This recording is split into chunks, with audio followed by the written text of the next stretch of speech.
तृतीय पीठाधीश्वर कांकरोली नरेश परम पूज्य गोस्वामी 108 श्री डॉक्टर वागीश कुमारजी महाराज श्रीनी आज्ञा अनुसार अने उपस्थितिमां तृतीय पीठ कांकरोली युवराज परम पूज्य गोस्वामी 108 श्री वेदांत कुमारजी महोदय श्री तृतीय पीठ कांकरोली युवराज परम पूज्य गोस्वामी 108 श्री सिद्धांत कुमारजीनी उपस्थितिमां श्री तृतीय पीठ प्रन्यास कांकरोली खाते श्री द्वारकाधीश प्रभुना त्रिदिवसीय 56 भोग महामहोत्सवना उपलक्ष्यमां आजे 56 भोग दर्शननो देश परदेशना वैष्णवोए अलौकिक लहावो लीधो।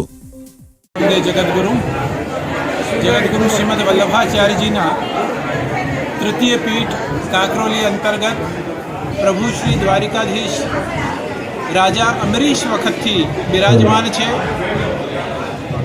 14मा तिलकायत पूज्यपाद गोस्वामी श्री ब्रजेश कुमारजी महाराज श्री आज्ञा हती कि एक 56 भोगનું भव्य आयोजन थवुं जोईए। ए सौभाग्य आज मने प्राप्त थयुं छे। समग्र विश्वथी वैष्णवो आज कांकरोली में उमटी पड्या छे। वैष्णवो दर्शन करीने कृतार्थ थाय अने प्रभु बधा पर कृपा करे एवी ज मारी अभ्यर्थना छे।